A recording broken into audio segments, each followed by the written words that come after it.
ಆತ್ಮೀಯರೆಲ್ಲರಿಗೂ ನಮಸ್ಕಾರ. ನಾನು ಬಹಳ ದಿನಗಳ ನಂತರ ಮತ್ತೆ ಈ ವಿದ್ಯಾರ್ಥಿಗಳಿಗೋಸ್ಕರ ರೆಕಾರ್ಡಿಂಗ್ ಮಾಡಲಿಕ್ಕೆ ಕೂತಿದ್ದೇನೆ. ಈ ದಿನ ಬಹಳ ಮುಖ್ಯವಾಗಿ ಇದುವರೆಗೂ ನಾನು ಪದವಿ ವಿದ್ಯಾರ್ಥಿಗಳಿಗೆ ಕನ್ನಡವನ್ನು, ಅವರ ಪಠ್ಯದಲ್ಲಿರುವ ಕನ್ನಡವನ್ನು ನಾನು ಪಾಠ ಮಾಡ್ತಾಯಿದ್ದೆ.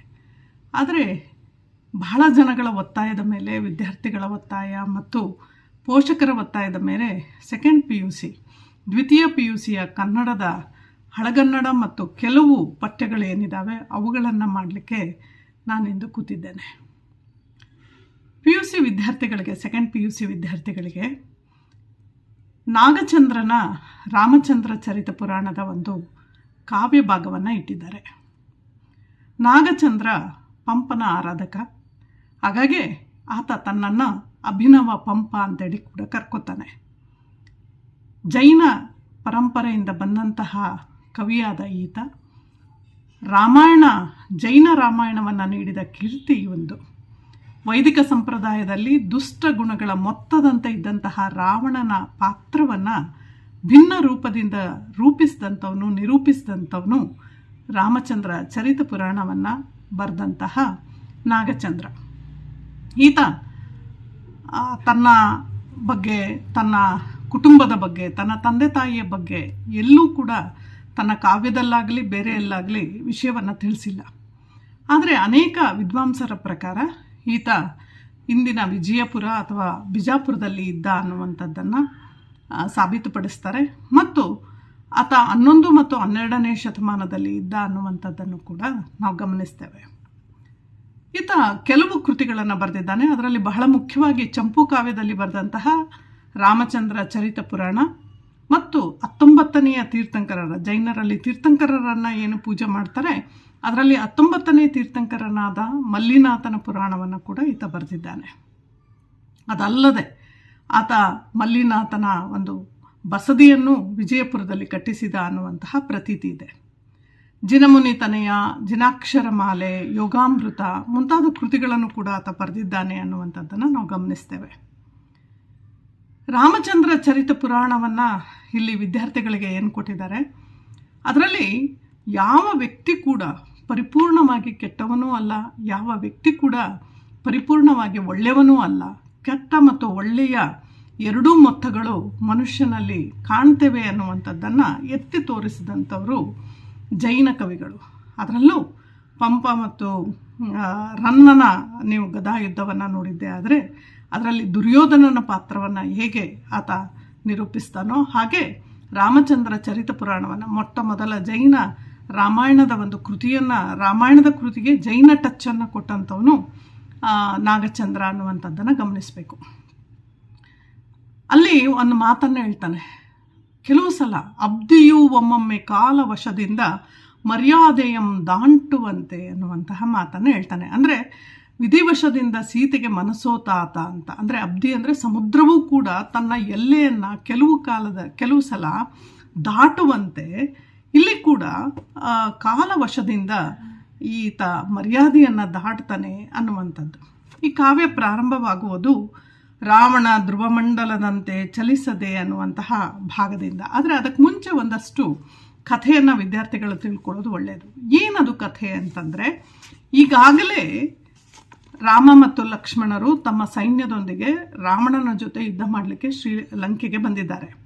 ಆ ಸಂದರ್ಭದಲ್ಲಿ ಅವರು ಯುದ್ಧ ಮಾಡುವಂತಹ ಸಂದರ್ಭದಲ್ಲಿ ರಾವಣನ ಮಕ್ಕಳಾದಂತಹ ಇಂದಗಿಯನ್ನು, ಮೇಘವಾಹನರನ್ನು ಮತ್ತು ಅವನ ತಮ್ಮನಾದಂತಹ ಕುಂಭಕರ್ಣನನ್ನು ಸೆರೆ ಹಿಡಿದಿದ್ದಾರೆ, ಬಂಧಿಸಿದ್ದಾರೆ. ಇದರಿಂದ ಅತ್ಯಂತ ಕ್ರೋಧಿತನಾಗ್ತಾನೆ. ಆತ ಲಕ್ಷ್ಮಣನ ಮೇಲೆ ಯುದ್ಧ ಮಾಡಿದಾಗ ಲಕ್ಷ್ಮಣ ಮೂರ್ಛೆ ತಪ್ಪಿ ಬೀಳ್ತಾನೆ. ಆತನನ್ನು ಅನೇಕ ವಿದ್ಯಾಧರ ಇವುಗಳು ರಕ್ಷಣೆ ಮಾಡಲಿಕ್ಕೆ ಅಂತ ಹೋಗ್ತವೆ. ಅಂತಹ ಸಂದರ್ಭದಲ್ಲಿ ರಾವಣ ಏನು ಮಾಡ್ತಾನೆ, ತನಗೆ ವಿದ್ಯಾಧರ ದೇವತೆ ತನಗೆ ಒಲಿಬೇಕು ಅನ್ನುವಂತಹ ವಿದ್ಯಾಧರ ಒಂದು ಅದು ಒಂದು ಶಕ್ತಿ ಅವನಿಗೆ. ಆ ಶಕ್ತಿಯನ್ನು ಒಲಿಸ್ಕೊಳ್ಳಿಕ್ಕೆ ಅಂತೇಳಿ ಆತ ನಿಂತ್ಕೋತಾನೆ. ಹಾಗೆ ನಿಂತಹ ಸಂದರ್ಭದಲ್ಲಿ ಅವನ ಮಧ್ಯೆ ನಡೆಯುವಂತಹ ಅನೇಕ ಭಾಗಗಳನ್ನು ಪ್ರಾರಂಭದಲ್ಲಿ ನಾವಿಲ್ಲಿ ನೋಡ್ತಾ ಹೋಗ್ತೇವೆ ಅನ್ನುವಂಥದ್ದು. ಬಹುರೂಪಿಣಿ ವಿದ್ಯೆಯನ್ನು ಆತ ತನ್ನ ವಶವನ್ನಾಗಿ ಮಾಡಿಕೊಳ್ಳಿಕ್ಕೆ ಅಂತೇಳಿ ಹೋಗ್ತಾನೆ. ಆ ಒಲಿಸಿಕೊಂಡಂತಹ ವಿದ್ಯೆಯನ್ನು ಅವನು ಯಾಕೆ ಬಹುರೂಪಿಣಿ ವಿದ್ಯೆಯನ್ನು ವಹಿಸ್ಕೋತಾನೆ ಅಂದರೆ, ಯಾವ ರೂಪವನ್ನು ಆತ ಧರಿಸ್ತಾನೋ ಹಾಗೆ ಆ ರೂಪದಲ್ಲಿ ಆತ ಕಾಣಿಸ್ಕೋತಾ ಹೋಗ್ತಾನೆ ಅನ್ನುವಂಥದ್ದು ಈ ಮಾಯಾವಿದ್ಯೆ. ಆ ಅಧಿದೇವತೆ ಆತನನ್ನು ರೂಪಿಸ್ಕೋಬೇಕಾದ್ರೆ ಆತ ಬಹಳಷ್ಟು ತಪಸ್ಸನ್ನು ಮಾಡ್ತಾನೆ ಅನ್ನುವಂಥದ್ದನ್ನು ಇಲ್ಲಿ ಕವಿ ಹೇಳ್ತಾ ಹೋಗ್ತಾನೆ. ಆತನ ತಪಸ್ಸು ಎಷ್ಟು ಶಕ್ತಿಯುತವಾಗಿತ್ತು ಅನ್ನುವಂಥದ್ದನ್ನು ಹೇಳುವಂತಹ ಸಂದರ್ಭದಲ್ಲಿ, ಆ ಸಂದರ್ಭಕ್ಕೆ ಬಂದಂತಹ ಸಂದರ್ಭದಲ್ಲಿ ಅಂಗದ ಶ್ರೀರಾಮಚಂದ್ರನ ಕಡೆಯಿಂದ ಬಂದು ಆ ಇಡೀ ಅವನ ತಪಸ್ಸನ್ನು ಭಂಗ ಮಾಡಲಿಕ್ಕೆ ಅಂತೇಳಿ ಪ್ರಯತ್ನ ಪಡ್ತಾನೆ. ಅವನನ್ನು ಧ್ಯಾನಿಸ್ತಾ ಇದ್ದಂತಹ ಅವನ ಮನಸ್ಸು ಅಲ್ಲೋಲ ಕಲ್ಲೋಲ ಮಾಡಲಿಕ್ಕೆ ಇಡೀ ಶ್ರೀಲಂಕೆಯನ್ನು ಆತ ಸಂಚರಿಸಿ ಅಲ್ಲಿರುವ ಅನೇಕ ಹೆಂಗಸರಿಗೆ ತೊಂದರೆಯನ್ನು ಕೊಡುವಂಥದ್ದನ್ನು ಮಾಡ್ತಾನೆ. ಆನಂತರ ಅಂತಃಪುರಕ್ಕೆ ನುಗ್ಗಿ ಮಂಡೋದರಿಯನ್ನು ಇಟ್ಕೊಂಡು ಬರ್ತಾನೆ. ಆ ಸಂದರ್ಭದಲ್ಲಿ ಮಂಡೋದರಿಗೆ ಎಷ್ಟು ಕೋಪ ಬರುತ್ತೆ ಅಂದರೆ, ವಿದ್ಯೆಯನ್ನು ಸಾಧಿಸಿ ಪಡೆಯೋದೇನಿದೆ, ನಿನ್ನ ಪಕ್ಕದಲ್ಲೇ ಇರುವಂತಹ ಈ ಮಹಿಳೆಯರನ್ನು ನೀನು ಕಾಪಾಡಲಿಕ್ಕೆ ಸಾಧ್ಯ ಇಲ್ಲದ ಮೇಲೆ ಇಂತಹ ವಿದ್ಯೆಗಾಗಿ ನೀನು ತಪಸ್ಸು ಮಾಡ್ತಾ ಕೂತಿದೀಯಲ್ಲ ಅಂತೇಳಿ ಕೂಡ ಆಕೆ ಗದರುವಂಥದ್ದನ್ನು ನಾವು ನೋಡ್ತೇವೆ. ಅಂತಹ ಸಂದರ್ಭದಲ್ಲಿ ಕೂಡ ರಾವಣ ತನ್ನ ನಿಷ್ಠೆಯಿಂದ ತನ್ನ ಭಕ್ತಿಯನ್ನು, ತನ್ನ ತಪಸ್ಸನ್ನು, ಬಹುರೂಪಿಣಿ ವಿದ್ಯೆಯನ್ನು ಸಾಧಿಸುವ ತನಕ ಆತ ಕದಲೋದಿಲ್ಲ. ಆತನ ಕೈಯಲ್ಲಿರುವ ಜಪಮಣಿಯನ್ನು ಕೂಡ ಅಂಗದ ಕಿತ್ಕೊಂಡು ಚೆಲ್ಲಾಪಿಲ್ಲಿ ಮಾಡ್ತಾನೆ, ಅವನ ವಸ್ತ್ರವನ್ನು ಕಿತ್ಕೋತಾನೆ. ಹೀಗಿದ್ರೂ ಕೂಡ ಆತ ತನ್ನ ಚಲಿಸದೆ ಅತ್ಯಂತ ದೃಢ ಭಕ್ತಿಯಿಂದ ಆತ ಕೂತ್ಕೋತಾನೆ ಅನ್ನುವಂಥದ್ರಿಂದ ಇಲ್ಲಿ PUC ವಿದ್ಯಾರ್ಥಿಗಳಿಗೆ ಪಠ್ಯ ಪ್ರಾರಂಭವಾಗುತ್ತೆ. ಅದೇನು? ರಾವಣಂ ಧ್ರುವಮಂಡಲದಂತೆ ಚಲಿಸದೆ ಚಿತ್ತ ನಿರೋಧಂ ಗೈದು ದಿವ್ಯ ಮಂತ್ರದಿಂ ವಿದ್ಯೆಯಂ ಸಾಧಿಸುವುದು. ಆತ ಒಂದಷ್ಟು ಚಲಿಸದಂತೆ ಚಿತ್ತ ನಿರೋಧ ಅಂದರೆ ತನ್ನ ಮನಸ್ಸನ್ನು ಗಟ್ಟಿಯಾಗಿ ಹಿಡಿದುಕೊಂಡು ಆ ದಿವ್ಯ ಮಂತ್ರದ ವಿದ್ಯೆಯನ್ನು ಸಾಧಿಸ್ತಾನೆ. ಯಾವ ವಿದ್ಯೆ? ಬಹುರೂಪಿಣಿ ವಿದ್ಯೆಯನ್ನು ಸಾಧಿಸ್ತಾನೆ. ಆ ಸಂದರ್ಭದಲ್ಲಿ ಕವಿ ಹೇಳ್ತಾನೆ, ಪೊಸಗಾರ ಸಿಡಿಲ ಮಸುಕಮನ್ ಅಸಕಳಿದು ಕೃತಾಂತ ಜಿವ್ಯೆ ಪೊಡಕರಿಸುವಲ್ ಬೆಸಸೆಂದು ಕರಮನ್ ಅರ್ವಿಸಿ ಸನ್ನಿಧವಾಯ್ತು ವಿದ್ಯೆ ರಾವಣನ ಇದಿರೋಳ್. ನೋಡಿ, ಆ ಪದವನ್ನು ಹೇಗೆ ಬಳಸ್ತಾನೆ ಕವಿ ಅಂದರೆ, ಮುಂಗಾರು ಮಳೆಯ ಸಿಡಿಲಿನ ರಭಸವನ್ನು ಹಿಂದ್ಗಡೆ ತಗೊಂಡು ಯಮನ ನಾಲಿಗೆಗಳೇ ಚಾಚುವಂತೆ ಏನಪ್ಪಣೆ ಕೊಡು ನಮಗೆ ಯಾವುದಾದ್ರೂ ಅಪ್ಪಣೆ ಅಂತೇಳಿ ಆರ್ಭಟದಿಂದ ವಿದ್ಯೆ, ಬಹುರೂಪಿಣಿ ವಿದ್ಯೆ ರಾವಣನ ಎದುರಿಗೆ ಬಂದು ಪ್ರತ್ಯಕ್ಷವಾಯ್ತಂತೆ ಅನ್ನುವಂಥದ್ದನ್ನು ಹೇಳ್ತಾರೆ. ಅಂತೂ ಸನ್ನಿಹಿತೆಯಾಗಿ ಚಕ್ರಧರನಪ್ಪ ಲಕ್ಷ್ಮೀಧರನಂ ಚರಮ ದೇಹದಾರಿಯಪ್ಪ ರಾಮಸ್ವಾಮಿಯು ಉಳಿಯಲ್ ಈಯನೆನೆ ರಾವಣನು ಉಳಿವೆನ್ ಏನಾಗುವುದೆಂದು ವಿದ್ಯಾದೇವತೆಗೆ ಪೊಡೆಮಟ್ಟು ಶಾಂತಿ ಜಿನಭವನಂ 3 ಸೂಳ್ ಬಲಗೊಂಡು ಬರ್ಪೆನ್ ಎನ್ನಂ ಅಂಗಾದಿಗಳ್ ಪೊರಮಟ್ಟು ಹೋಗಿ ತಮ್ಮ ಬೀಡಂ ಪುಗುವುದು. ಆ ಮಾತನ್ನು ನೀವು ಗಮನಿಸಬೇಕು.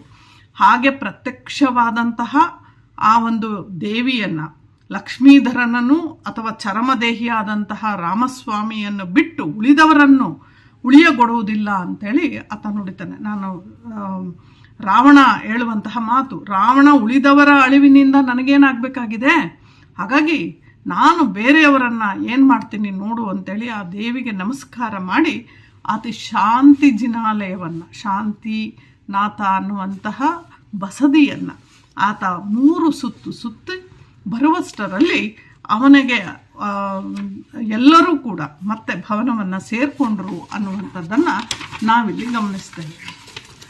ಆನಂತರದಲ್ಲಿ ಇತ್ತ ರಾವಣ ಏನಾಗುತ್ತೆ, ಇತ್ತ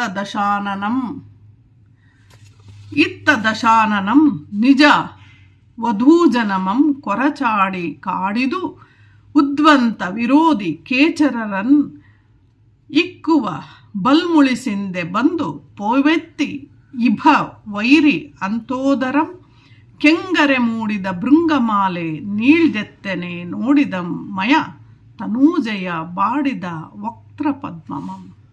ಬಾಡಿದಂತಹ ಮಯ ತನೂಜೆ, ಮಯ ಅನ್ನುವಂತಹ ರಾವಣನ ಮಾವನ ಹೆಸರು ಮಯ. ಆತನ ತನೂಜೆ ಯಾರು? ಮಂಡೋದರಿ, ಆತನ ಪತ್ನಿ.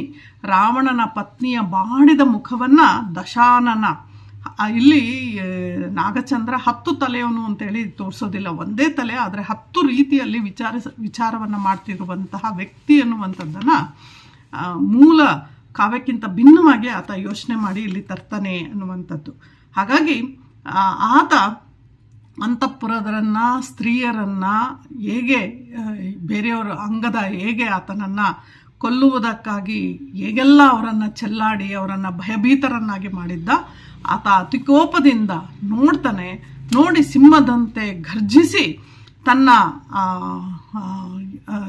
ಇದಕ್ಕೆ ತಾನು ನಿಜವಾದ ದ್ವೇಷವನ್ನು ಸಾಧಿಸಿ ಅವರ ಮೇಲೆ, ರಾಮ ಲಕ್ಷ್ಮಣರ ಮೇಲೆ ಯಾವ ರೀತಿಯಾಗಿ ತಾನು ಮುರಿದು ಬೀಳ್ತೇನೆ ನೋಡ್ತಾ ಇರಿ ಅನ್ನುವ ರೀತಿಯಲ್ಲಿ ಆತ ಮನಸ್ಸಿನಲ್ಲೇ ಅಂದುಕೊಂಡು ಕಡೆಗೆ ತನ್ನ ಪತ್ನಿ ಮಂಡೋದರಿ ಮಯತನೂಜೆಯ ಬಾಡಿದಂತಹ ಮುಖವನ್ನು, ವಕ್ತ ಪದ್ಮಮಂ, ಆಕೆಯ ಮುಖವನ್ನು ಆತ ನೋಡ್ತಾನೆ ಅನ್ನುವಂಥದ್ದನ್ನು ಇಲ್ಲಿ ಹೇಳ್ತಾರೆ.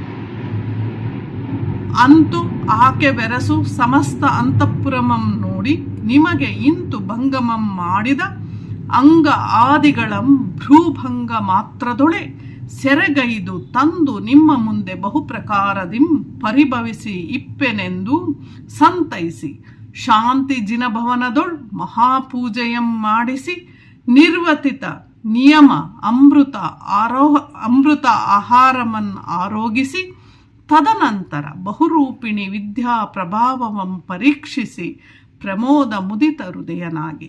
ಎಷ್ಟು ಅದ್ಭುತವಾಗಿ ಹೇಳ್ತಾನೆ ಇಲ್ಲಿ ಅಂತಂದರೆ, ಈಗ ಆತನಿಗೆ ಎಲ್ಲವನ್ನ ಸಮಸ್ತ ಅಂತಃಪುರವನ್ನು ನೋಡ್ತಾನಂತೆ. ಏನೆಲ್ಲ ಇಲ್ಲಿ ಮುರಿದಾಕಿದ್ದಾರೆ, ಒಡೆದಾಕಿದ್ದಾರೆ, ಹಾಳು ಮಾಡಿದ್ದಾರೆ, ಇದೆಲ್ಲವನ್ನ ಅಂಗ ಮತ್ತು ಆತನ ಅನುಚರರು ಮಾಡಿರುವಂತಹ ಭೀಕರವಾದಂತಹ ಡಿಸಾಸ್ಟರ್ ಅಂತೀವಲ್ಲ, ಆ ಥರದಾಗಿ ಇಡೀ ಇವನ ಅಂತಃಪುರವನ್ನು ಹಾಳು ಮಾಡಿರುವಂಥ ಅವರನ್ನೆಲ್ಲರನ್ನ ತನ್ನ ಇಡೀ ತನ್ನ ಭ್ರೂಭಂಗ ಮಾತ್ರದಿಂದಲೇ ಸೆರೆಡಿದು, ಸುಮ್ಮನೆ ಕಣ್ಣಲ್ಲೇ ನೋಡಿ ಓಹೋ ಇಷ್ಟೆಲ್ಲ ಹಾಳು ಮಾಡಿದಾರಲ್ವಾ ಅಂಥೇಳಿ ಆತ ಅಂದ್ಕೊಂಡು ಅಲ್ಲಿದ್ದವ್ರನ್ನೆಲ್ಲ ಸಂತೈಸ್ತಾನಂತೆ. ಆಯಿತು, ನಾನು ಇದಕ್ಕೆ ಏನೆಲ್ಲ ಸೇಡನ್ನು ತೀರಿಸ್ಕೋತೀನಿ, ನೋಡ್ತಾ ಇರಿ ಅಂತೇಳಿ ಅವರೆಲ್ಲರಿಗೂ ಒಂದು ಅಭಯವನ್ನು ನೀಡಿ ಆತ ಶಾಂತಿ ಜಿನನ್ನ ಭವನದೊಳ್ ಮಹಾಪೂಜೆಯ ಮಾಡಿಸಿ, ಶಾಂತಿನಾಥನ ಮತ್ತೊಬ್ಬ ತೀರ್ಥಂಕರ ಆತನ ಭಗವಂತನಿಗೆ ಪೂಜೆಯನ್ನು ಮಾಡಿಸಿ ನಿರ್ವತಿತ ನಿಯಮನ್ ಅಮೃತ ಆರೋಗಿಸಿ ಆತ ಊಟವನ್ನು ಮಾಡಿ ಅಮೃತದ ಆಹಾರವನ್ನು ತಿಂದು ಬಳಿಕ ಬಹುರೂಪಿಣಿ ವಿದ್ಯೆಯ ಪ್ರಭಾವ ಹೇಗಿದೆ ಅಂತೇಳಿ ಮೊದಲು ನೋಡಬೇಕಲ್ಲ, ಬಂದಿದೆ ಅವನಿಗೆ ಒಲಿದಿದೆ, ಅದನ್ನು ಪರೀಕ್ಷೆ ಮಾಡಿ ಅತ್ಯಂತ ಖುಷಿಯಾಗಿ ಪ್ರಮೋದಿತನಾಗಿ ಮುದಿತ ಹೃದಯನಾಗಿ ಅತ್ಯಂತ ಖುಷಿಯಾಗ್ತಾನೆ ಅನ್ನುವಂಥದ್ದನ್ನು ಹೇಳ್ತಾರೆ ಇಲ್ಲಿ ಅನ್ನುವಂಥದ್ದನ್ನು ಗಮನಿಸಿ. ಸಮಧಿಕರ್ ಆರ್ ಜಗತ್ರಯದೋಳ್ ಇನ್ನು ಎನಗೆ ಎನ್ನೋಳ್ ಇದಿರ್ಚುವನ್ ಆರ್ ಸಮರದೋಳ್ ಎಂದು ತನ್ನ ಭುಜದಂಡಮನ್ ಈಕ್ಷಿಸಿ ಜಾನಕಿ ಮುಖ ಅಬ್ಜನಂ ಅವಲೋಕಿಸಲ್ ಕರಮೆ ಕಾತರನಾಗಿ ವೀಕ್ಷರ ಆರಾಧಿಪಂ ಪ್ರಮದ ವನಕ್ಕೆ ಬಂದನ್ ಅರಲಂಬುಗಳು ಇಲ್ಲದ ಕಾಮನೆಂಬ ಇವಂ. ನೋಡಿ, ಕಾಮನ್ ಎಂಬನ್ ಅನ್ನುವಂತಹ ಮಾತನ್ನು ಇಲ್ಲಿ ಹೇಳ್ತಾರೆ. ಅರಲಂಬುಗಳಿಲ್ಲದ, ಕಾಮನಿಗೆ ಬಿಲ್ಲು ಬಾಣಗಳಿರ್ತವೆ, ಆದರೆ ಇವನ ಹತ್ರ ಬಿಲ್ಲು ಬಾಣಗಳೇನೂ ಇಲ್ಲದಂತಹ ಮನ್ಮತಾಯಿತ ಆತ ಜಾನಕಿಯನ್ನು, ಸೀತೆಯನ್ನು, ಈಗಾಗಲೇ ಆಕೆ ಪ್ರಮದವನದಲ್ಲಿ ಇರ್ತಾಳಲ್ಲ, ಆಕೆಯನ್ನು ಒಲಿಸಿಕೊಳ್ಬೇಕು ಅಂಥೇಳಿ ಆತ ಬರ್ತಾನಂತೆ. ಹೇಗೆ ಅಂತಂದರೆ, 3 ಲೋಕದಲ್ಲಿ ನನಗಿಂತ ಬಲಿಷ್ಠರು ಯಾರಿದ್ದಾರೆ, ಹೆಚ್ಚಿನವರು ಯಾರಿದ್ದಾರೆ ಅಂಥೇಳಿ, ಯುದ್ಧದಲ್ಲಿ ನನ್ನನ್ನು ಎದುರಿಸುವವರು ಯಾರಿದ್ದಾರೆ ಅಂತ ತನ್ನನ್ನು ತಾನೇ ಹೊಗಳ್ಕೋತಾನಂತೆ. ತನ್ನ ಭುಜಬಲವನ್ನು ತಾನೇ ನೋಡಿಕೊಂಡು ಆಹಾ ನಾನು ಎಷ್ಟು ವೀರ, ನಾನೆಷ್ಟು ಶೂರ ಅಂದ್ಕೊಂಡು ಆತ ಜಾನಕಿಯ ಮುಖವನ್ನು ನೋಡಬೇಕು. ಮುಖಾಬ್ಜಮಂ ಅವಲೋಕಿಸಲ್ಲ, ಆಕೆ ಮುಖ ನೋಡಬೇಕು. ನಾನು ಇವತ್ತು ಬಹುರೂಪಿಣಿ ವಿದ್ಯೆಯನ್ನು ಪಡೆದಿರೋದ್ರಿಂದ ಆಕೆಯನ್ನು ನೋಡಬೇಕು ಅಂಥೇಳಿ ಅತ್ಯಂತ ಕಾತರನಾಗಿ ರಾವಣ ಹೂಬಾಣಗಳಿಲ್ಲದ ಮನ್ಮಥನ ರೀತಿಯಲ್ಲಿ ಕಾಮನ ರೂಪದಲ್ಲಿ ಪ್ರಮದವನಕ್ಕೆ ಬರ್ತಾನೆ ಸೀತೆಯನ್ನು ನೋಡಲಿಕ್ಕೆ. ಅಂತೂ ಭೋಂಕನೆ ಬರ್ಪ ರಾವಣನ ಗಂಡಗಾಡಿಯಂ ಕೆಲದೊಳಿರ್ದ ಖಚರ ಕಾಂತೆಯರ್ ಸೀತಾದೇವಿಗೆ ತೋರ್ಪುದಂ. ಹಾಗೆ ಬರ್ತಾ ಇರುವಂಥ ಭೋಂಕನೆ ಬರ್ಪ ಅಂದರೆ ದಬದಬ ಕಾಲಿಟ್ಕೊಂಡು ಬರ್ತಾ ಇದ್ದಂತಹ ರಾವಣನ ಗಂಡಗಾಡಿಯಂ, ಆತನ ಬರ್ತಾ ಇರುವಂತಹ ಶೂರತ್ವದಿಂದ ವೀರತ್ವದಿಂದ ಬರ್ತಾ ಇರುವಂತಹ ಮಹಾರಾಜನನ್ನು ಆತನ ಪಕ್ಕ ಇದ್ರಲ್ಲ ಖೇಚರ ಕಾಂತೆಯರು, ರಾಕ್ಷಸ ಕಾಂತೆಯರು ಅಥವಾ ರಾವಣನ ಆಸ್ಥಾನದಲ್ಲಿ ಇದ್ದಂತಹ ಅಥವಾ ರಾವಣನ ಅರಮನೆಯ ದಾಸಿಯರು ಸೀತಾದೇವಿಗೆ ತೋರಿಸ್ತಾರಂತೆ. ತೋರಿಸ್ತಾ ಇದ್ದಾಗೆ ಆ ರಾವಣನ ರೂಪು ಸೀತಾದೇವಿಗೆ ತೃಣಕಲ್ಪಂ ಆಯಿತು. ಪತಿಭಕ್ತಿಯೋಳ್ ಈ ವನಿತೆಯ ತೆರದಿಂ ಸದ್ಭಾವನನ್ ಒಳಕೊಂಡು ಪುಣ್ಯವತಿಯರ್ ಸತಿಯರ್ ಅಂತ ಅದ್ಭುತದ ಮಾತಿದು. ರಾವಣನ ರೂಪು ಸೀತಾದೇವಿಗೆ ತೃಣಕಲ್ಪವಾಯಿತು. ರಾವಣನ ರೂಪು ಅನ್ನೋದು ಆತನ ಅದ್ಭುತ ರೂಪವಂತ ಅತ್ಯಂತ ಸುಂದರ, ಆದರೆ ಅವನ ರೂಪ ಅವಳಿಗೆ ಹೇಗಾಯಿತು ಅಂದರೆ ತೃಣಕಲ್ಪವಾಯಿತು. ಅಂದರೆ ಹುಲ್ಲಿನ ಥರದಲ್ಲಿ, ವೇಸ್ಟು, ಬೇಡ, ಅದು ನನಗೆ ಏನೂ ಅಲ್ಲ ಅನ್ನುವ ರೀತಿಯಲ್ಲಿ ಆಯಿತು. ಪತಿಭಕ್ತಿಯಲ್ಲಿ ಈ ಮಹಿಳೆಯನ್ನು, ಸದ್ಭಾವವನ್ನು ಒಳಗೊಂಡಂತಹ ಪುಣ್ಯವತಿಯರು ಯಾರಿದ್ದಾರೆ ಅಂತೇಳಿ ಕವಿ ಪ್ರಶ್ನೆ ಮಾಡ್ತಾನೆ. ತೃಣಕಲ್ಪವಾಯಿತು ಪತಿಭಕ್ತಿಯೋಳ್ ಈ ವನಿತೆಯ ತೆರದಿ. ಈ ವನಿತೆ ಯಾರು? ಇಲ್ಲಿ ಸೀತೆಯ ತೆರೆದಂತೆ ಪತಿಭಕ್ತಿಯ ಮೇಲೆ ಇರುವಂತಹ ಆಕೆಯ ಗಾಢ ಪ್ರೇಮ, ಪತಿಭಕ್ತಿ ಇದು ಯಾರ ಹೆಣ್ಮಕ್ಳಿಗಿದೆ ಅನ್ನುವಂತಹ ಮಾತನ್ನು ಕವಿ ಕೇಳ್ತಾನೆ. ಇಲ್ಲಿ ಏನು ಕೇಳ್ದೆಪೆನೋ, ರಘುಸೂನವ ಲಕ್ಷ್ಮಣನ ಪಲ್ಲವಾರ್ತೆಯನ್ ಇನ್ನೆಂದು ಆ ನಳಿನಾನನೆ ಬರ್ಪ ದಶಾನನಂ ಕಂಡು ತಾಳ್ದಳ್ ತಳ್ಳರಮಂ. ನೋಡಿ, ಇನ್ನೇನು ಕೆಟ್ಟ ಮಾತನ್ನು ನಾನು ಕೇಳಬೇಕು, ಇನ್ಯಾವ ಕೆಟ್ಟ ಸುದ್ದಿಯನ್ನು ನಾನು ಕೇಳಬೇಕು? ಏನು ಕೇಳ್ದೇಪೇನೋ, ರಘುಸೂನವ ಶ್ರೀರಾಮಚಂದ್ರಂದು ಲಕ್ಷ್ಮಣನ ಪಲ್ಲವಾರ್ತೆ, ಕೆಟ್ಟ ವಾರ್ತೆ ಏನಾದರೂ ತರ್ತಿದ್ದಾನ ರಾವಣ, ಇನ್ನು ಏನೇನು ಕೇಳಬೇಕು ನಾನು ಅಂಥೇಳಿ ಆಕೆ ತನಗೆ ತಾನೇ ಆಕೆ ತಲ್ಲಣದಿಂದ ಕೂತ್ಕೋತಾಳಂತೆ. ತಾಳದಿದ್ದಾಳ್ತಾಳ, ಅವಳಿಗೆ ತಳಮಳ ಆಗ್ತಾಯಿದೆ, ತಲ್ಲಣ ಆಗ್ತಿದೆ. ಯಾವ ಕೆಟ್ಟ ಸುದ್ದಿಯನ್ನು ತಗೊಂಡು ರಾವಣ ಬರ್ತಾ ಇದ್ದಾನೆ, ರಾಮ ಮತ್ತು ಲಕ್ಷ್ಮಣರ ಕೆಟ್ಟ ಸುದ್ದಿಯನ್ನೇನಾದರೂ ತರ್ತಿದ್ದಾನ ಅಂತ ತಲ್ಲಣದಿಂದ ಆಕೆ ಆತನನ್ನು ನೋಡ್ತಾಳೆ. ಅಂತೂ ತಲ್ಲರಿಸುತ್ತಿರ್ದ ಮಾನಿನಿನಂ 5 ದಶಾನನಂ ಇಂತೆಂದು. ಇಲ್ಲಿ ಸಂಭಾಷಣೆ ಶುರುವಾಗುತ್ತೆ, ಇದನ್ನು ಗಮನಿಸಬೇಕು ವಿದ್ಯಾರ್ಥಿಗಳು. ಇಂತೆಂದಂ ದಶನ್ ಇಂತೆಂದಂ ಬಹುರೂಪಿಣಿ ವಿದ್ಯೆ ಸಾಧ್ಯಂ ಆದುದು ಇನ್ನ ಅಸಾಧ್ಯವಪ್ಪ ಮರುವಕ್ಕವಿಲ್ಲ. ನೋಡಿ, ಬಹುರೂಪಿಣಿ ವಿದ್ಯೆ ಇವತ್ತು ನನಗೆ ದಕ್ಕಾಗಿದೆ, ಇನ್ನು ನನ್ನನ್ನು ಎದುರಿಸುವಂಥವ್ರು ಯಾರೂ ಇಲ್ಲ. ನಿನ್ನ ನಚ್ಚಿನ ರಾಮನ ದೆಸೆಯಂ ಬಿಟ್ಟು ಎನಂಗೊಡಂಬಟ್ಟು ಸಾಮ್ರಾಜ್ಯ ಸುಖಮನ್ನು ಅನುಭವಿಸು ಎನೆ ಸೀತೆ ವಿಹಲ್ಲಿ ಭೂತ ಚಿತ್ತೆಯಾಗಿ. ನೋಡು, ಬಹುರೂಪಿಣಿ ವಿದ್ಯೆ ನನಗಿವತ್ತು ಸಿಕ್ಕಿದೆ, ದಕ್ಕಿದೆ ನನಗೆ. ಹಾಗಾಗಿ ನನ್ನನ್ನು ಎದುರಿಸುವಂಥವ್ರು ಯಾರೂ ಇಲ್ಲ. ಹಾಗಾಗಿ ನಿನ್ನ ರಾಮನ ದೆಸೆಯಂ ಬಿಟ್ಟು, ನಿನ್ನ ರಾಮನ ವಿಷಯವನ್ನು ಬಿಟ್ಟು, ಅವನ ವಿಚಾರವನ್ನು ಬಿಟ್ಟು ನೀನು ನನಗೆ ಒಲಿದು ಬಾ, ಸಾಮ್ರಾಜ್ಯ ಸುಖವನ್ನು ಅನುಭವಿಸಿ ನೀನು ಇರುವಂತೆ ಅನ್ನುವಂತಹ ಮಾತನ್ನು ಹೇಳ್ತಿದ್ದಾಗೆ ಸೀತೆ ಅತ್ಯಂತ ದುಃಖಿತಳಾಗ್ತಾಳೆ. ಚಿತ್ತ ವಿಹಲ್ಲೆಯಾಗಿ ಅವಳಿಗೆ ತಲೆ ಕೆಟ್ಟೋದಂಗಾಗುತ್ತೆ. ಇದೇನಪ್ಪ ಇಂತಹ ಮಾತನ್ನು ಹೇಳ್ತಿದ್ದಾನೆ ಅಂಥೇಳಿ ಆಕೆ ಅನ್ಕೋತಾ ಹೋಗ್ತಾಳೆ. ಕರುಣಿಸುವುದ, ಈಗ ಸೀತೆ ಕೇಳ್ಕೊಳ್ಳೋದು ರಾವಣನಿಗೆ, ಕರುಣಿಸುವೊಡೆ ಎನಗೆ ದಶಕಂದರ ದುರದೊಳ್ ರಘುತನೂಜಂ ಆಯು ಪ್ರಾಣಮಂ ಬರೆಗಂ ಬಾರದಿರೆ ಎನುತಂ ದರತ್ರಿಯೋಳ್ ಮೈಯನ್ ನೊಕ್ಕು ಮೂರ್ಛೆಗೆ ಸಂದಳ್.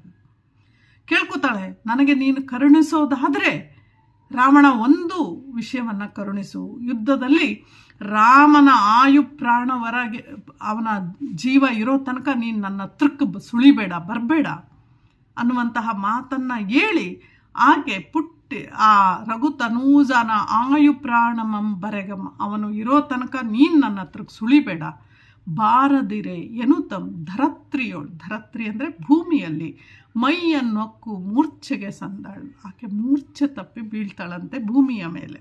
ಇಲ್ಲಿ ಒಂದು ಮಾತನ್ನು ನೀವು ಗಮನಿಸಬೇಕು, ಸೀತೆ ಭೂತಾಯಿಯ ಮಗಳು, ಭೂಮಿಯಲ್ಲಿ ಸಿಕ್ಕಂಥವಳು, ಹಾಗಾಗಿ ಮತ್ತೆ ಭೂಮಿಯ ಮೇಲೆ ಮೂರ್ಛೆ ತಪ್ಪಿ ಬೀಳ್ತಾಳೆ. ಮುಂದೇನಾಗುತ್ತೆ, ಇದನ್ನು ನೋಡಿದಂತಹ ರಾವಣನ ಮನಸ್ಸು ಏನಾಗುತ್ತೆ ಅನ್ನುವಂಥದ್ದನ್ನು ನೀವು ಇಲ್ಲಿ ಮುಂದೆ ಗಮನಿಸಬೇಕು. ಜಾನಕಿ ಮೂರ್ಛಿತೆಯಾಗೆ ದಶ ಆನನ ಅನುಕಂಪೆ ಪುಟ್ಟಿ ಕರುಣಿಸಿ ತನ್ನಂ ತಾನೇ ಪಳಿದು ಉಳಿದು ಕರ್ಮ ಅಧೀನ ಸಮತ್ಪನ್ನ ಧುರಗ ದುಷ್ಪರಿಣಿತಿಯಂ. ನೋಡಿ, ಅವನಿಗೆ ಅವಳು ಕೇಳ್ಕೊತಾಳೆ, ರಾವಣ ನೀನು ನನಗೆ ಕರುಣಿಸೋದಾದ್ರೆ ಒಂದು ಕರುಣಿಸು, ರಾಮ ಬದುಕಿರೋ ತನಕ ನೀನು ನನ್ನ ಹತ್ರಕ್ಕೂ ಸುಳಿಬೇಡ. ಹೀಗೆ ಸೀತೆ ಮೂರ್ಛಿತ ಆಗ್ತಿದ್ದಾಗೆ ರಾವಣನಿಗೆ ಅನುಕಂಪ ಅನ್ನೋದು ಹುಟ್ಟುಬಿಡುತ್ತಂತೆ. ಅನುಕಂಪ ಹುಟ್ಟಿ ಆ ಕರುಣಿಸಿ ತನ್ನನ್ನು ತಾನೇ ಅಳೆದುಕೋತಾನಂತೆ. ಅವನಿಗೆ ಒಂದಷ್ಟು ಜ್ಞಾನ ಪ್ರಾಪ್ತಿ ಆಗ್ತಾ ಇದೆ, ತನ್ನ ತಪ್ಪಿನ ಅರಿವಾಗ್ತಾ ಇದೆ. ಅವನು ಅನುಕಂಪೆ ಪುಟ್ಟಿ ಕರುಣಿಸಿ ತನ್ನಂತಾನೆ ಪಳಿದು ತನ್ನನ್ನು ತಾನೇ ಅಳೆದುಕೋತಾನಂತೆ. ಕೆಲವು ಸಲ ನಾವು ಕೆಟ್ಟ ಕೆಲಸ ಮಾಡಿಬಿಡ್ತೀವಿ, ಕೆಟ್ಟದೇನೋ ಅಂದ್ಬಿಡ್ತೀವಿ, ಆಮೇಲೆ ಅನ್ನಿಸ್ತಿರುತ್ತೆ ಛೀ ಈ ಥರ ಮಾಡಬಾರ್ದಿತ್ತು ಅಂತ. ಹಾಗೆ ಇವನಿಗೆ ಅನ್ನಿಸ್ತಾ ಇದೆ, ಕರ್ಮ ಅಧೀನ, ನಾನು ಕರ್ಮಕ್ಕೆ ಅಧೀನನಾಗಿ ಹುಟ್ಟಿದ ದುಷ್ಪರಿಣತಿ, ನಾನು ಮಾಡಿದಂತಹ ಕೆಟ್ಟ ಕೆಲಸ ಇದಾಯಿತು, ನನ್ನ ಕರ್ಮದಿಂದಾಗಿ ನಾನು ಇಂತಹ ಕೆಟ್ಟ ಕೆಲಸ ಮಾಡಿದೆ ಅಂತೇಳಿ ಅನ್ಕೋತಾನಂತೆ. ಅದ್ರ ಮುಂದಿಂತು ಭಾಳ ಅದ್ಭುತ. ಕದಡಿದ ಸಲಿಲಂ ತಿಳಿವಂದದೆ ತನ್ನಿಂತಾನೆ ತಿಳಿದ ದಶಾವದ ನಂಗೆ ಆದುದು ವೈರಾಗ್ಯಂ ಸೀತೆಯೊಳು ಉದಾತ್ತನನ್ ಪುಟ್ಟದಲ್ತೆ ನೀಲೀರಾಗಂ. ನೋಡಿ, ಇಲ್ಲಿ ಅದ್ಭುತವಾದ ಒಂದು ಮಾತನ್ನು ಕವಿ ಹೇಳ್ತಿದ್ದಾನೆ. ನೀವು ಕೆಸರಿನ ನೀರನ್ನು ಇಟ್ಕೊಂಡ್ರೆ ಸ್ವಲ್ಪ ಹೊತ್ತು ಸುಮ್ಮನೆ ಇದ್ಬಿಡಿ, ಆ ನೀರು ತನಗೆ ತಾನೇ ತಿಳಿಯಾಗುತ್ತೆ. ಕದಡಿದ ಸಲಿಲ ಅಂದರೆ ನೀರು, ಕದಡಿದ ಸಲಿಲಂ ತಿಳಿವಂದದೆ, ಕದಡಿದ ನೀರು, ಕದಡಿದ ಮನಸ್ಸು ತಿಳಿಯಾದ ಮೇಲೆ, ಕೆಲವು ಸಲ ಯಾವುದೋ ಕೋಪಕ್ಕೆ ಯಾರಿಗೋ ಹೊಡಿತಾರೆ, ಅವ್ರು ಸತ್ತೇ ಹೋಗ್ತಾರೆ, ಯಾರಿಗೋ ಒಂದು ಚೂರಿ ಹಾಕ್ತಾರೆ, ಅವರು ಹೊರಟೇ ಹೋಗ್ತಾರೆ. ಅದಾದ ಮೇಲೆ ಆ ಕೋಪದ ವಶಕ್ಕೆ ಕೈಕೊಟ್ಟಂತಹ ಮನುಷ್ಯ ಆನಂತರದಲ್ಲಿ ಅದನ್ನು ಮತ್ತೆ ರಿಗ್ರೆಟ್ ಮಾಡ್ಕೋತಾನಲ್ಲ, ಹಾಗೆ ಇಲ್ಲಿ ಕೂಡ ಕದಡಿದ ಸಲಿಮಂ ತಿಳಿವಂದದೆ, ಕದಡಿದ ನೀರು ತಿಳಿಯಾದ ಮೇಲೆ ತಿಳಿದಂತಹ ರಾವಣನಿಗೆ ಈಗ ಸಲಿಲ, ಕದಡಿದ ಮನಸ್ಸು ತಿಳಿಯಾಗಿದೆ. ದಶವದನಂಗೆ ಆದುದು ವೈರಾಗ್ಯಂ, ಅವನಿಗೆ ವೈರಾಗ್ಯವೇ ಹುಟ್ಟುಬಿಡುತ್ತಂತೆ. ಸೀತೆಯಲ್ಲಿ ಅನುರಕ್ತನಾದರೂ ಕೂಡ, ಇದನ್ನು ಬಹಳ ಮುಖ್ಯವಾಗಿ ಗಮನಿಸಬೇಕು, ಆತ ಎಲ್ಲೂ ಕೂಡ ಆಕೆಯ ಮೇಲೆ ಅತ್ಯಾಚಾರ ಮಾಡೋದಿಲ್ಲ, ಅವಳನ್ನು ಪದೇ ಪದೇ ಹೋಗಿ ಕೇಳ್ಕೊತಾ ಇರ್ತಾನೆ, ನೀನು ನನಗೆ ಒಲಿಬೇಕು ಅಂತ. ಅಂತಹ ಸಂದರ್ಭದಲ್ಲಿ ಈಗ ವೈರಾಗ್ಯ ಉಂಟಾಗತ್ತೆ. ಉದಾತ್ತನಲ್ಲಿ ಈ ಮಾತನ್ನು ಇಲ್ಲಿ ಹೇಳ್ತಾನೆ ನೋಡಿ, ಉದಾತ್ತನೋಳ್ ಪುಟ್ಟದಲ್ತೆ ನೀಲೀರಾಗ. ಯಾರಿಗಾದರೂ ಉದಾತ್ತರ ಮನಸ್ಸಿನಲ್ಲೇ ಯಾವುದಾದ್ರೂ ಅನುರಾಗ ಅನ್ನೋದು ಹುಟ್ಟೋದಾದರೆ ಅದು ಮನಸ್ಸು ಉದಾತ್ತವಾಗಿದ್ದರೆ ಮಾತ್ರ ಅನುರಾಗ ಅನ್ನುವಂಥದ್ದು, ಪ್ರೀತಿ ಅನ್ನುವಂಥದ್ದು ಹುಟ್ಟುತ್ತಲ್ವೇ. ಅಂತಹ ಅನುರಾಗ ಈತನಿಗೆ ಈಗ ಉದಾತ್ತನೋಳು, ಆತನಿಗೆ ಈ ಥರದ ವೈರಾಗ್ಯದ ಅನುರಾಗ ಈಗ ಉಂಟಾಗಿದೆ ಅನ್ನುವಂತಹ ಮಾತನ್ನು ಹೇಳ್ತಾನೆ. ಪತ್ತು ವಿಡಿದಿರ್ದನೆ ರವಿ ಪತ್ತಿದ ಸಂಧ್ಯಾನುರಾಗಮಂ ಮನಬ್ದ ಅಳಿಪಿಂ ಎತ್ತಾನು ಪೊಲ್ಲ ನಿಪುದ ಉತ್ತಮನ್ ಆಚರಿಸಿ ಪತ್ತು ಬಿಡದಿರ್ದೆಪನೆ.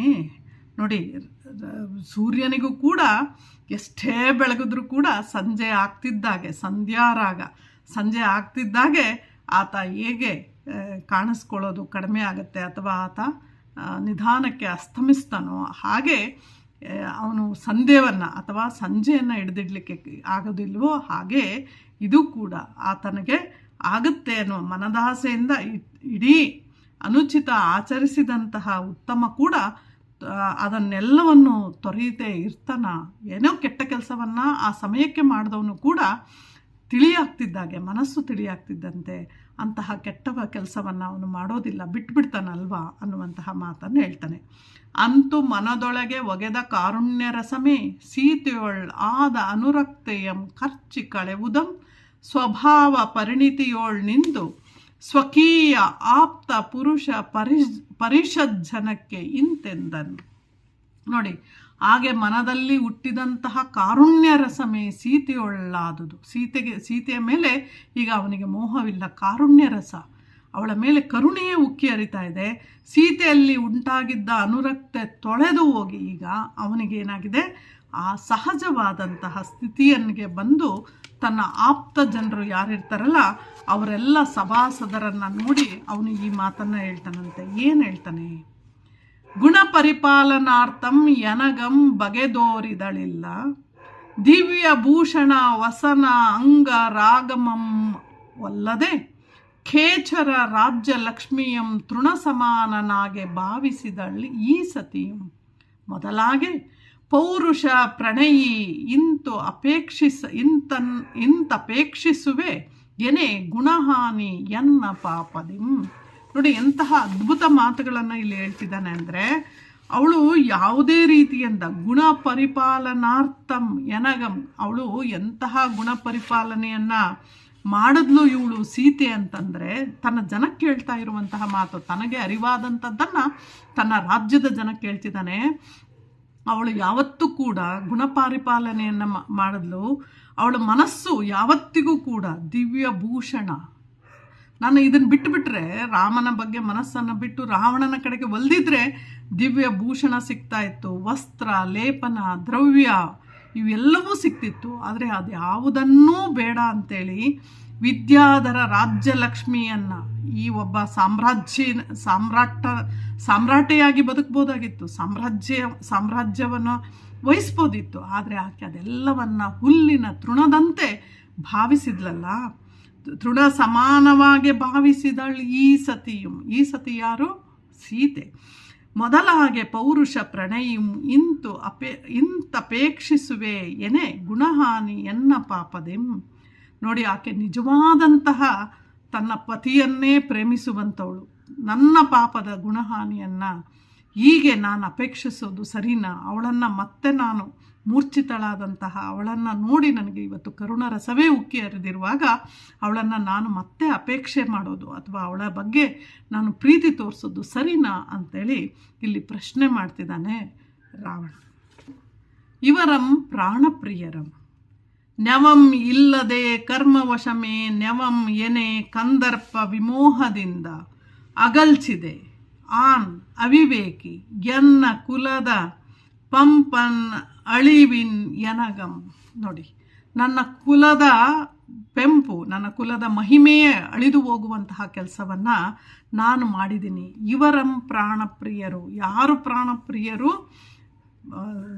ಏನು, ರಾಮ ಮತ್ತು ಸೀತೆ ಅವರಿಬ್ಬರು ನಿಜವಾಗಿಯೂ ಕೂಡ ಅವರು ಪ್ರಾಣಪ್ರಿಯರಾದ ಇವರನ್ನು ನಾನು ಯಾವುದೇ ಒಂದು ನೆಪ ಇಲ್ಲದೆ ಕರ್ಮವಶದಿಂದ ನಾನು ಅವರನ್ನು ಕರ್ಮವಶಮೇ ನೆವಂ ಎನೆ ಕಂದರ್ಪ, ಕರ್ಮವಶದಿಂದ ಕಾಮಮೋಹದಿಂದ ನಾನು ಅವಳನ್ನು ಕರ್ಕೊಂಬಂದೆ.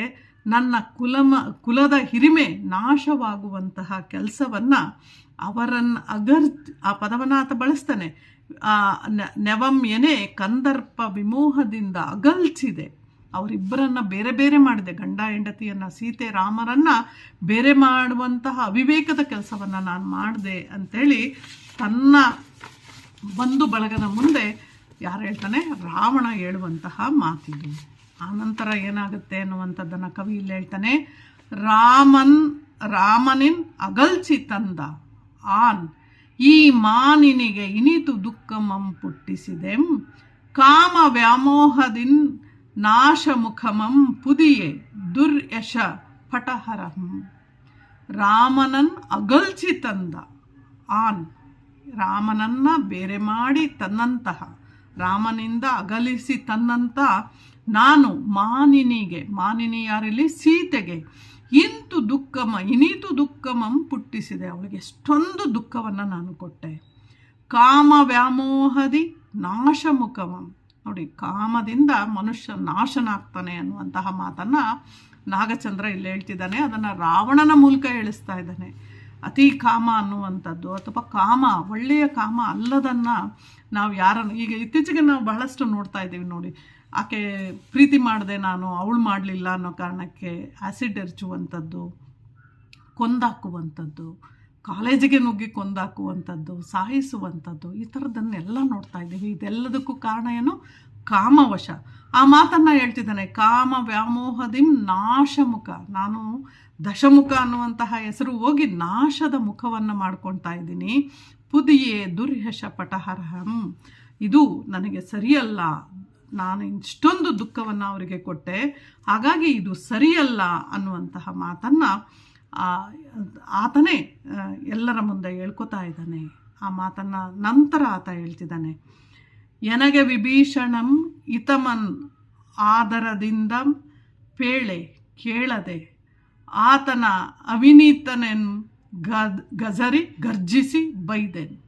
ನೋಡಿ, ಇಲ್ಲೊಂದು ಮಾತನ್ನು ಅವನು ಒಪ್ಕೋತಾ ಇದ್ದಾನೆ. ತಪ್ಪಾದ್ಮೇಲೆ ಒಪ್ಕೊಳ್ಳೋದಿದೆಯಲ್ಲ, ಅದು ಬಹಳ ದೊಡ್ಡ ಮಾತು. ರಾವಣನಾದಂಥವನು ಕೂಡ ಅದನ್ನು ಒಪ್ಕೋತಾ ಇದ್ದಾನೆ. ಎನಗೆ ವಿಭೀಷಣಂ ಇತಮನ್ ಆದರದಿಂದೆಮೇ ಪೇಳೆ ಕೇಳದೆ ಆತನ ಅವಿನೀತನೆನ್ ಗಜರಿ ಗರ್ಜಿಸಿ. ಅಣ್ಣನ ಹತ್ರ ಹೇಳ್ತಾನೆ, ಇದು ಸರಿಯಲ್ಲ. ವಿಭೀಷಣ ಹೇಳಿರ್ತಾನೆ, ತನ್ನ ತಮ್ಮ. ವಿಭೀಷಣ ಯಾರು? ರಾವಣನ ತಮ್ಮ. ಅವನು ಹೇಳಿರ್ತಾನೆ, ಅಣ್ಣ ನೀನು ಮಾಡ್ತಾ ಇರೋ ಸರಿಯಲ್ಲ, ಇದು ತಪ್ಪು ಅಂತೇಳಿ ಅವನು ಬಂದು ನನಗೆ ಹೇಳಿದ್ರು. ಅವನು ತುಂಬ ಪ್ರೀತಿಯಿಂದ ನನಗೆ ಈ ಮಾತನ್ನು ಹೇಳಿದಾಗ ನಾನು ಕೇಳಲಿಲ್ಲ. ಯಾಕೆ ಕೇಳಲಿಲ್ಲ ಅಂದರೆ, ನನಗೆ ಅವಾಗ ಚಿತ್ತ ವ್ಯಾಮೋಹದಿಂದ ಅವನು ವಶಕ್ಕೆ ಪಡ್ತಿರ್ತಾನೆ. ಹಾಗಾಗಿ ಗಜರಿ ಗರ್ಜಿಸಿ, ಅವನನ್ನು ಗರ್ಜಿಸಿ ಬೈದು ಅನುಜಾತನಂ.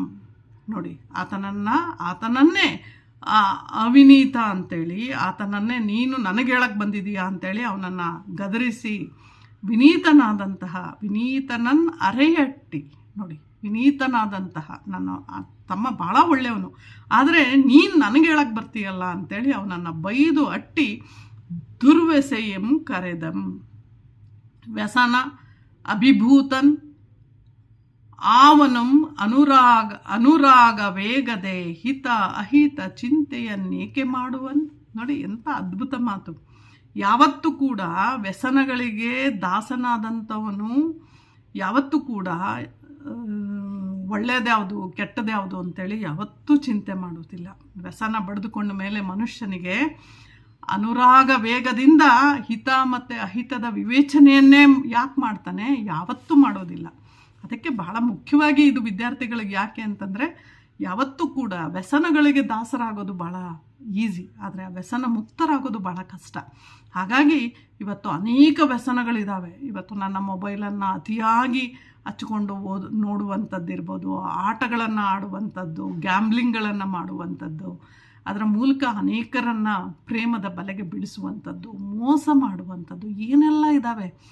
ಮದ್ಯ ಸೇವನೆ ಮತ್ತು ಡ್ರಗ್ಸ್ ಸೇವನೆ ಏನೆಲ್ಲ ಇದ್ದಾವೆ. ಇಂಥವನ್ನೆಲ್ಲವನ್ನು ಮಾಡುವಂತಹ ವ್ಯಸನಕ್ಕೆ ಬಹಳ ಬೇಗ, ಅದರಲ್ಲೂ ಯುವಕರು ಬೇಗ ದಾಸರಾಗುವಂತಹ ಕಾಲಘಟ್ಟದಲ್ಲಿ ಈ ಕಾವ್ಯ ಏನನ್ನ ಹೇಳುತ್ತೆ? ವ್ಯಸನಕ್ಕೆ ಅಂಟಿಕೊಳ್ಳೋದು ಭಾಳ ಸುಲಭ, ಆದರೆ ಮುಕ್ತರಾಗೋದು ಭಾಳ ಕಷ್ಟ ಅನ್ನುವಂಥದ್ದನ್ನು ರಾವಣ ಹೇಳ್ತಾನೆ. ಹಾಗಾಗಿ ಚಿಂತೆಯನ್ನು ಏಕೆ ಮಾಡುವ? ನಾನು ನನ್ನ ವಿಭೀಷಣ ನನಗೆ ಭಾಳ ಹಿತವಾದಂಥವನು, ಭಾಳ ಹಿತವಾಗಿ ನನಗೆ ಹೇಳ್ದ, ಆದರೆ ನಾನು ಕೇಳಲಿಲ್ಲ.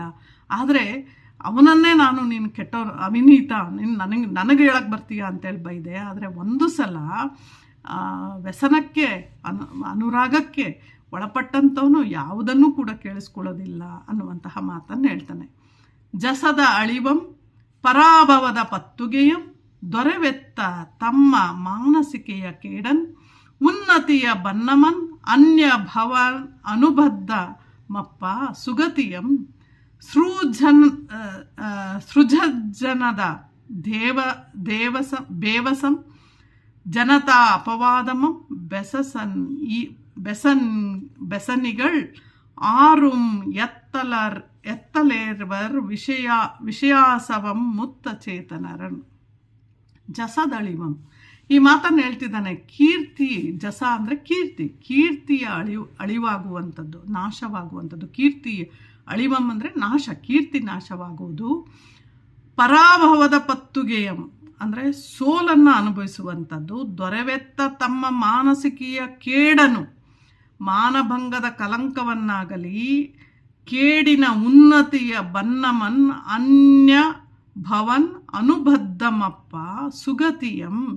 ನೋಡಿ, ತನ್ನ ಮನಸ್ಸಿನ ಕೇಡಾಗಲಿ ಉನ್ನತಿಯ ಭಂಗವಾಗಲಿ ಅನ್ಯಭವಿಗಳಿಗೆ ಅನ್ಯಭವಿಗಳು ಅಂದರೆ ಯಾರು? ಬೇರೆಯವರಿಗೆ ದುರ್ಗತಿ ಆದರೂ ಪರವಾಗಿಲ್ಲ. ಬೆವೆಸಂ ಜನತ ಅಪವಾದವಂ, ಜನರಿಂದ ಬರುವಂತಹ ಅಪವಾದಮಂ ಬೆಸನಿಗಳ್ ಆರು ಎತ್ತಲ್ ಅರಿವರ್ ವಿಷಯಾಸಕ್ತ ಮತ್ತ ಚೇತಸರ್. ನೋಡಿ, ಯಾವುದೇ ಒಂದು ವ್ಯಸನಕ್ಕೆ ಸಿಕ್ಕಂಥವರು ಮತ್ತು ವ್ಯಸನಿಗಳಾದಂಥವರು ವಿಷಯದ ಆತುರ, ವಿಷಯ ಅಂದರೆ ಕಾಮಾತುರನಾದಂಥವನು ಅಥವಾ ಯಾವುದೇ ಒಂದಕ್ಕೆ ವ್ಯಸನಕ್ಕೆ ಸಿಕ್ಕಿ ಒಳಪಟ್ಟಂಥವನು ಯಾವತ್ತಿಗೂ ಕೂಡ ಅವನು ಯಾರ ಮಾತನ್ನು, ಅದು ಕೀರ್ತಿ ಹೋಗುತ್ತೆ ಅನ್ನೋದಾಗಲಿ, ಮನೆ ಹೆಸರು, ಅಪ್ಪ ಅಮ್ಮನ ಬಗ್ಗೆ ಇವು ಯಾವನ್ನೂ ಕೂಡ ಅವನು ಯೋಚನೆ ಮಾಡೋದಿಲ್ಲ. ಅದನ್ನೇ ಇಲ್ಲಿ ಹೇಳ್ತಿದ್ದಾನೆ. ಏನಂತ? ಜಸದಳಿವಂ ಪರಾಭವದ ಪಕ್ಕೆಮೆ. ನನಗಿದ್ರಿಂದ ಏನಾದರೂ ಸೋಲಾಗುತ್ತೆ ಅನ್ನೋದ್ರೆ ಅದ್ರ ಬಗ್ಗೆನೂ ತಲೆ ಕೆಡಿಸ್ಕೊಳ್ಳೋದಿಲ್ಲ.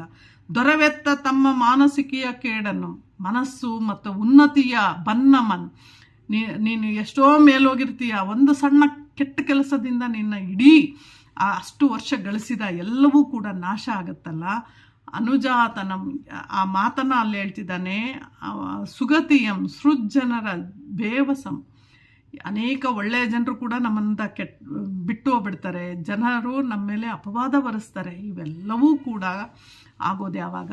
ಯಾವುದೇ ರೀತಿಯ ವಿಷಯಕ್ಕೆ ನಾವುಗಳು ವ್ಯಸನಿಗಳಿಗೆ ತಿಳಿಯುವ ವ್ಯಸನಿಗಳಿಗೆ ಒಳಪಟ್ಟಂಥವ್ರಿಗೆ ಇದು ಯಾವುದು ಕೂಡ ತಿಳಿಯೋದಿಲ್ಲ.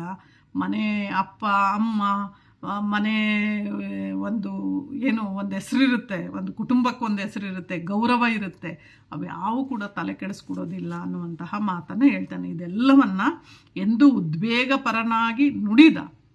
ಇದೆಲ್ಲವನ್ನು ಉದ್ವೇಗದಿಂದ ರಾವಣ ತನ್ನ ಪರಿಜನಕ್ಕೆಲ್ಲ, ತನ್ನ ಜೊತೆಯಲ್ಲಿದ್ದಂತಹ ಜನಕ್ಕೆಲ್ಲ ಹೇಳ್ತಾನೆ. ಅದಾದಮೇಲೆ ಇಂತೆಂದಂ, ಆತ್ಮಗತದೊಳಗೆ ಏನು, ಮನಸ್ಸಿನಲ್ಲಿ, ತನ್ನ ಮನಸ್ಸಿನಲ್ಲಿ ಹೀಗೆ ಯೋಚನೆ ಮಾಡ್ತಾನೆ. ಏನಂತ?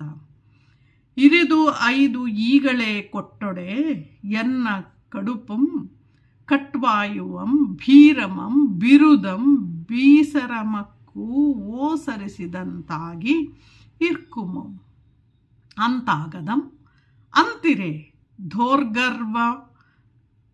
ದೋರ್ಗರ್ವಮನ್ ಈರ್ವಲಂ ಪೊಗಳ್ವೆನ್ ಸೌಮಿತ್ರಿಯಂ ರಾಮನನ್ ವಿರಥರ್ಮಾಡಿ ರಣಾಗ್ರದೊಳ್ ಪಿಡಿದು ತಂದು ಆಮ್ ಕೊಟ್ಟೆಪಂ ಸೀತೆಯಂ. ಇದು ಅವನು ನಿಶ್ಚಯಿಸುವಂತಹ ಮಾತು.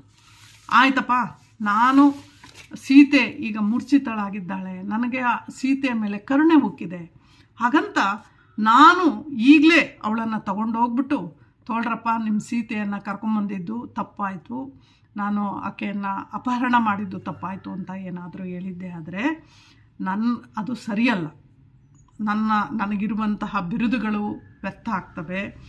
ನಾನು ಅವ್ರಿಗೋಸ್ಕರ ನಾನಿಷ್ಟೆಲ್ಲ ಕಷ್ಟಪಟ್ಟು ಸಂಪಾದಿಸಿದಂತಹ ನನ್ನ ಭುಜಬಲ, ನನ್ನ ಕೀರ್ತಿ ಮತ್ತು ನನ್ನ ಸೈನ್ಯ ಇವೆಲ್ಲವೂ ಕೂಡ ನಗೆಪಾಟ್ಲಿಗೆ ಈಡಾಗ್ಬಿಡ್ತವೆ. ಹಾಗಾಗಿ ಜನ ಹೊಗಳುವಂತೆ ನಾನು ರಾಮ ಲಕ್ಷ್ಮಣರನ್ನು ರಣರಂಗದಲ್ಲಿ ವಿರಥರನ್ನಾಗಿ ಮಾಡಿ, ಈ ಪದ ಬಹಳ ಸಲ ಬಳಸ್ತಾರೆ. ವಿರಥ ಅಂದರೆ ರಥದಿಂದ ಕೆಳಗೆ ಇಳಿಯುವಂತೆ. ರಥದ ಮೇಲೆ ಕೂತ್ಕೊಂಡು ಯುದ್ಧ ಮಾಡ್ತಾರಲ್ಲ ಮಹಾರಾಜರು, ಒಬ್ಬ ಸಾರಥಿಯನ್ನು ಇಟ್ಕೊಂಡು ಎದುರಿಗಿರುವಂಥವರು ಸಾರಥಿಯನ್ನು ಕೊಂದು ಈತನಿಗೆ ರಥ ಓಡಿಸ್ಲಿಕ್ಕೆ ಆಗದಂತಹ ಸಂದರ್ಭದಲ್ಲಿ ಕೆಳಗಿಳಿತಾನೆ ಯುದ್ಧ ಮಾಡಲಿಕ್ಕೆ. ಆ ವಿರಥನನ್ನಾಗಿ ಮಾಡಿ ಆತ ಕೆಳಗಿಳಿದ ಮೇಲೆ ಮತ್ತೆ ಯುದ್ಧ ಮಾಡುವಂಥದ್ದು. ವಿರಥ ಮಾಡುವಂಥದ್ದು ಅಂತಂದರೆ ಸೋಲನ್ನು ಉಣ್ಣಿಸುವಂಥದ್ದು ಅಂತ. ಹಾಗೆ ವಿರಥನನ್ನಾಗಿ ಮಾಡಿ ನಾನು ಸೀತೆಯನ್ನು ಒಪ್ಪಿಸ್ತೇನೆ ಹೊರತು ಈಗ ತೊಗೊಂಡೋಗಿ ಕೊಟ್ಬಿಟ್ರೆ ನನಗಿರುವಂಥ ಹೆಸರು, ಬಿರುದು ಮತ್ತು ನನ್ನ ರಾಜ್ಯಕ್ಕಿರುವಂತಹ ಒಂದು ಕೀರ್ತಿ ಮತ್ತು ನನಗೆ ಇರುವಂತಹ ಒಂದು ಗೌರವ ಇವೆಲ್ಲವೂ ಕಡಿಮೆ ಆಗುತ್ತೆ ಅಂತೇಳಿ ನಿಶ್ಚಯಿಸಿ ಒಟ್ಟು ಸೀತೆ ಕೊಡೋದಂತೂ ಹೌದು, ಆದರೆ ಈಗಲ್ಲ. ಆದರೆ ಆಕೆಯನ್ನು ನಾನು ಯುದ್ಧ ಮಾಡಿ ರಾಮ ಲಕ್ಷ್ಮಣರ ಜೊತೆ ಯುದ್ಧ ಮಾಡಿ ಆನಂತರದಲ್ಲಿ ಆಕೆಯನ್ನು ಕೊಡುವುದು. ಸೊ ಅದನ್ನು ಭಾಳ ಅದ್ಭುತವಾಗಿ ಹೇಳ್ತಾನೆ. ಇರುವುದು ಈಗಲೇ ಕೊಟ್ಟೊಡನೆ, ಈಗಲೇ ಕರ್ಕೊಂಡೋಗಿ ಸೀತೆಯನ್ನು ಕೊಟ್ಬಿಟ್ರೆ ಎನ್ನ ಕಡುಪಂ, ನೋಡಿ ನನ್ನ ಗೌರವ ಕಡಿಮೆ ಆಗುತ್ತೆ, ನನ್ನ ಕಡುಪಂ ಕಟ್ವಾಯುಮಂ ಭೀರಮಂ ಬಿರುದಂ ಬೀಸರಮಕ್ಕುಂ ಓಸರಿಸಿದಂತೆ ಆಗಿ ಇರ್ಕುಮಂ ಅಂತಾಗದಂ. ಆ ರೀತಿ ಮಾಡೋದಿಲ್ಲ ನಾನು. ತಿರೆ ದೋರ್ಗರ್ವಮನ್ ನಿರ್ವಲಂ ಪೊಗಳ್ವೆನ್ ಸೌಮಿತ್ರಿಯಂ, ಸೌಮಿತ್ರಿ ಅಂದರೆ ಸುಮಿತ್ರೆಯ ಮಗ ಲಕ್ಷ್ಮಣ, ರಾಮನಂ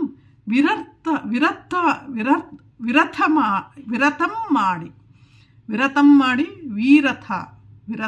ವಿರಥ ಅಂತಂದರೆ ರಥದಿಂದ ಕೆಳಗಿಳಿಸಿ ರಣಾಗ್ರದೊಳ್ ಪಿಡಿದು ತಂದು ಆಮ್ ಕೊಟ್ಟೆಪೆಂ ಸೀತೆಯನ್ನು. ರಣಾಗ್ರದಲ್ಲಿ ಅವರಿಬ್ಬರನ್ನ ಹಿಡ್ಕೊಂಡು ಬರ್ತೀನಿ, ರಾಮ ಮತ್ತು ಲಕ್ಷ್ಮಣರನ್ನು ಹಿಡ್ಕೊಂಬಂದು ಯುದ್ಧ ಮಾಡಿ ಆನಂತರದಲ್ಲಿ ಸೀತೆಯನ್ನು ಒಪ್ಪಿಸ್ತೇನೆ ಅನ್ನುವಂತಹ ಮಾತನ್ನು ಈ ಕಾವ್ಯ ಇಲ್ಲಿ ಹೇಳುತ್ತೆ. ಮುಂದೇನಾಗುತ್ತೆ ಅನ್ನುವಂಥದ್ದನ್ನು ನೀವು ಗಮನಿಸಿದ್ದೀರಿ. ಆನಂತರದಲ್ಲಿ ಅವರು ಯುದ್ಧ ಮಾಡ್ತಾರೆ, ರಾವಣ. ಅವರಿಬ್ಬರ ಯಾವ ರೀತಿ ಆಗುತ್ತೆ ಯುದ್ಧ ಅನ್ನುವಂಥದ್ದನ್ನೆಲ್ಲ ನೀವು ಗಮನಿಸಿದ್ದೀರಿ. ಇಲ್ಲಿ ಭಾಳ ಮುಖ್ಯವಾಗಿ ನಾಗಚಂದ್ರ ಏನು ಹೇಳ್ತಿದ್ದಾರೆ, ಕದಡಿದ ಸಲಿಲಂ ತಿಳಿವಂದದಿ. ಇದು ಭಾಳ ಮುಖ್ಯ. ಯಾವತ್ತಿಗೂ ಕೂಡ ನಾವು ತಪ್ಪು ಮಾಡಬಾರ್ದು. ಆದರೆ ಅಕಸ್ಮಾತು ಒಂದು ತಪ್ಪಾದರೆ ಆ ತಪ್ಪುಗಳನ್ನು ಸರಿಪಡಿಸಿಕೊಳ್ಳುವಂತಹ ದೊಡ್ಡ ಗುಣವನ್ನು ನಾವೆಲ್ಲರೂ ಬೆಳೆಸ್ಕೋಬೇಕು ಅನ್ನುವಂಥದ್ದನ್ನು ಈ ಕಾವ್ಯ ಹೇಳುತ್ತೆ.